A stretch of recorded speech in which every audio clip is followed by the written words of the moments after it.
Hi, this is Phil Hartman with PH Fabrication and Horton Race Cars. Just wanted to give you guys a weekly shop update.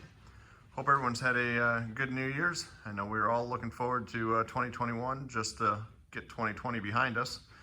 But here at the shop, we've been staying pretty busy. So you can see the white Buick is out of the shop.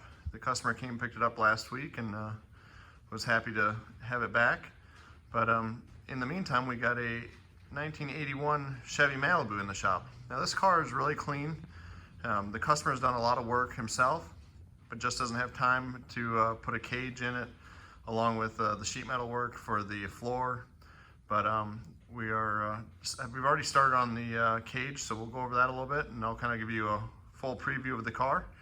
Over here on the 55 Chevy Gasser, Jad's been busy making sure the headers fit, along with just finishing up some odd and end things. Also finished up all the brake lines, waiting on a few fittings to get here for the clutch, the hydraulic clutch setup. But all in all, it's coming together nicely. It's like I said, this week's been a little bit of a short week, so Jade and Jeremy both took New Year's Day off, and I'm actually just here more or less organizing. My goal this year is to be a little bit more organized in the shop. With J-Ed and then Jeremy, you really kind of lose track of inventory with actually all three of us pulling parts or pulling tabs for different projects.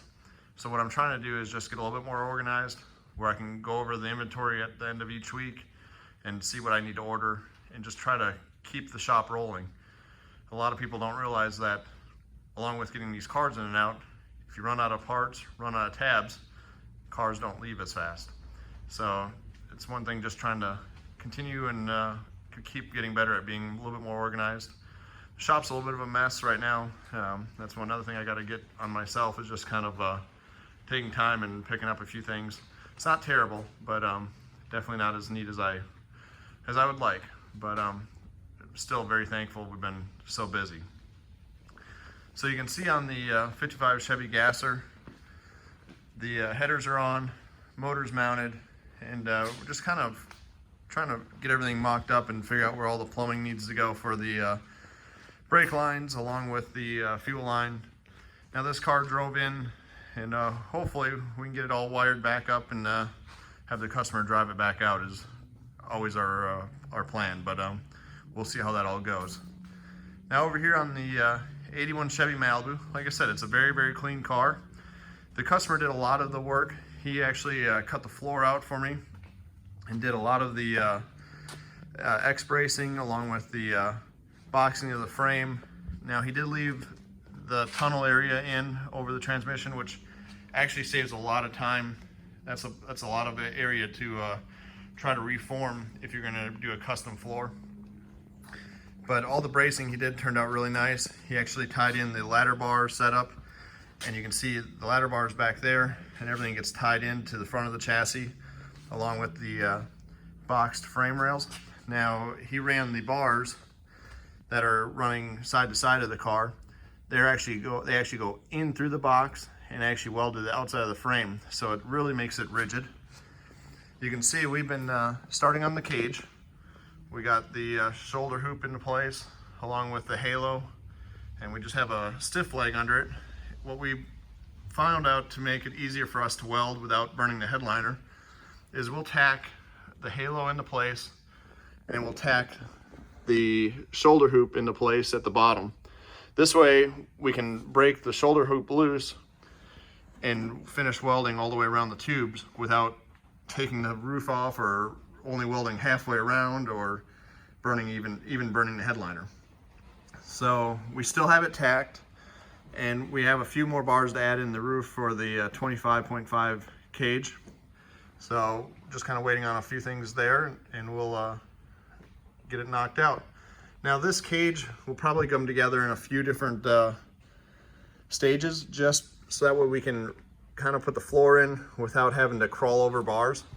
So what we'll do is kind of go back and forth between this car, and I have another car that's supposed to come in Monday, and this way I can do some of the sheet metal work while Jeremy's working on this other car. But you can see the Malibu is really, really clean. LS motor with a turbo.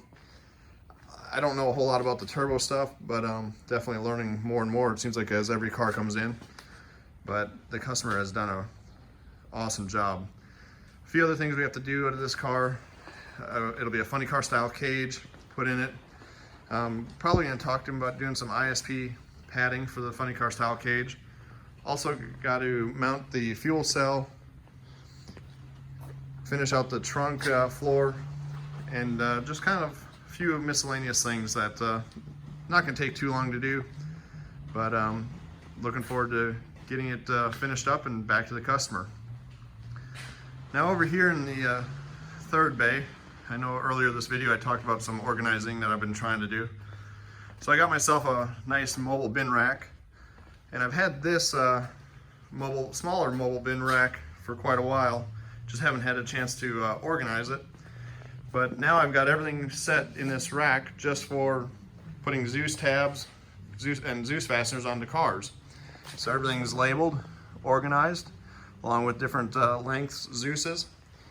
Over here, I've got all my rivets that I will need for the Zeuses, along with Colecos, and I also have a buck rivet kit on top. And this way everything is in one location. I'm not searching for stuff. I can take a quick inventory real easy without a problem. And you can see the taller mobile bin rack. We've got just our miscellaneous weld-in bungs, rod ends, and tabs. Then I'm also going to put all of our 1032 and 832 screws. And this way it's just everything's organized and keeps things nice and neat.